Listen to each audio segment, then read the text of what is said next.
আপনকে হোনা তাই তো তোর দুয়ারে পাহাড় বাদে ফিরে আসি তাই রে দয়া তুই দিলে রে চরণে ঠাই তুই দিলে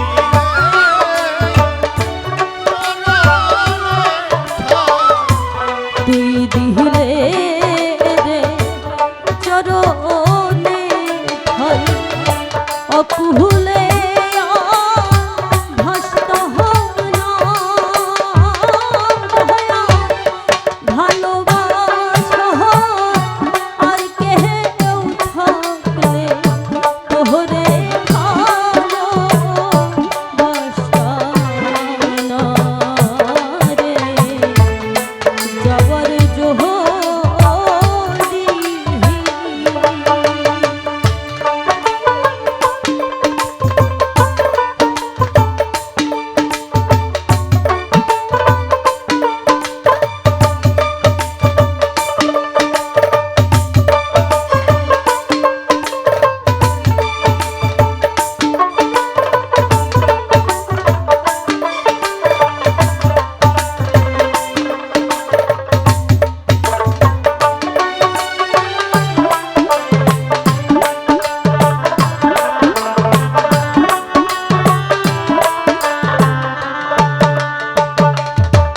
দয়াল বট বৃক্ষে ডালে ডালে পাখি করে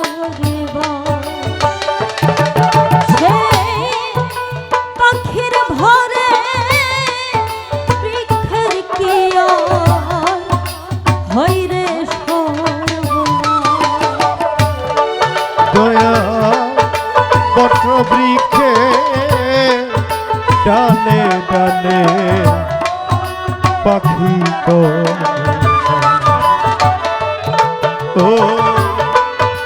পাখির ঘরে বৃক্ষের কিয়া হয় রে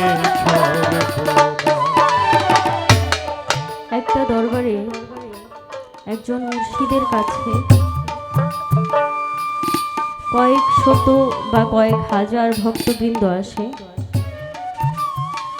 এই হাজার হাজার ভক্তের মধ্যে আমি হতভাগীর মতো দু একজন পাপীও থাকে। এই পাপী দু একজন পাপীর ভরে কিন্তু কখনোই দয়ার ভান্ডার বন্ধ হয় না। দয়াল তো দয়ার সাগর। এই যে বটবৃক্ষ, এই ছায়াতলে হাজার হাজার ভক্তবৃন্দ বাস করে।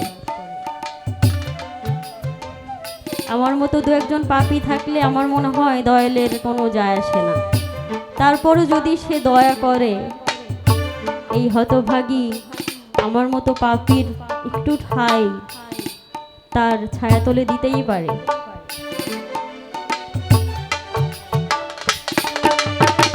আর আমরা যারা আছি দয়ালের ছায়াতলে, আসলে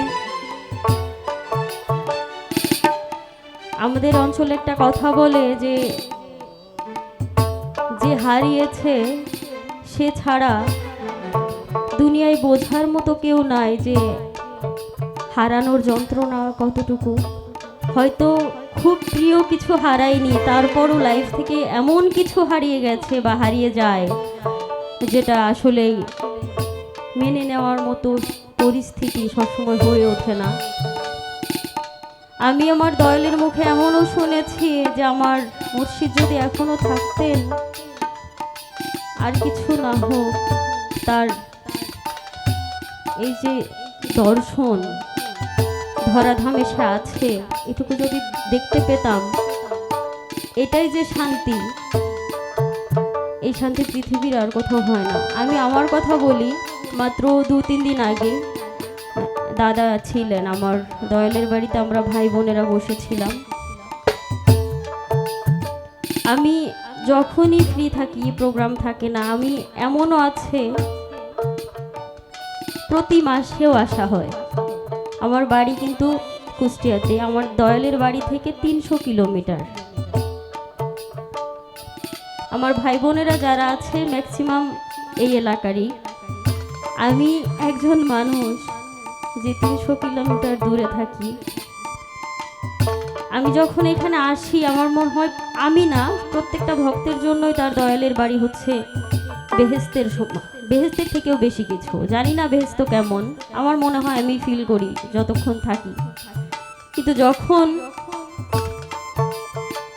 মনে হয় যে রাত পোহলে আমি চলে যাব, যারা কাছে থাকে সকাল দুপুর রাত ঠিক নাই, মুর্শিদের সাথে দেখা হচ্ছে, আমার বাজানের সাথে দেখা হয়, সপ্তাহে একদিন দেখা হয়, 2-4 দিন পরে দেখা হয়, কিন্তু আমি এমন হতভাগী, আমি দিন গুনতে থাকি আবার কবে আমার দয়ালের দেখা পাবো, কবে তার সান্নিধ্যে যেতে পারবো। এইটুকু যখন মনে হয় তখন আমার মনে হয় তাহলে যে ব্যক্তিটা তার দয়ালকে হারিয়ে ফেলেছে তার মনের অবস্থা কেমন। এইটুকু ভেবে তখন নিজেকে সান্ত্বনা দেই যে আমি তো কিছুদিন পরে হলেও আবার যেতে পারবো, বা ফোনে ভিডিও কলে কথা বলতে পারি তো, কিন্তু যার মুর্শিদ ধরাধাম থেকে চলে গেছে ওই ব্যক্তিটা কিভাবে যোগাযোগ করে। তবে হ্যাঁ, দয়াল কখনোই তার আশ্রয় থেকে তার ভক্তকে তাড়িয়ে দেয় না। সে ধরাধামে না থাকলেও তার প্রত্যেকটি সময়ে দয়াল তার সান্নিধ্যে থাকে, তার ছায়া হয়ে থাকে, প্রত্যেকটা বিপদের কাণ্ডারি হয়ে তাকে রক্ষা করে।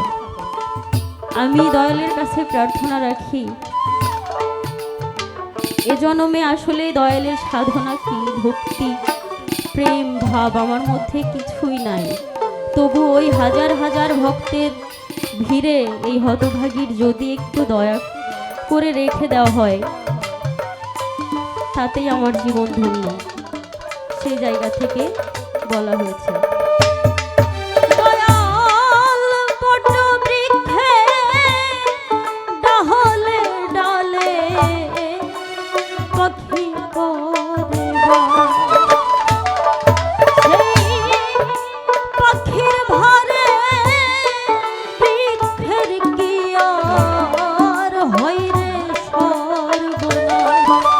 আমি যে তো চরণের দাস, ওই ডাহলে কেন বসতে হবে না,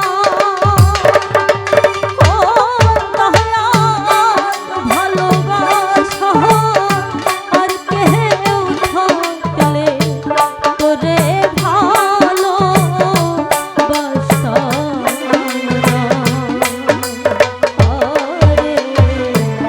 যাওয়ার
দুয়ার করিলে বন্ধ আমি প্রাণে বাঁচতে হবে না।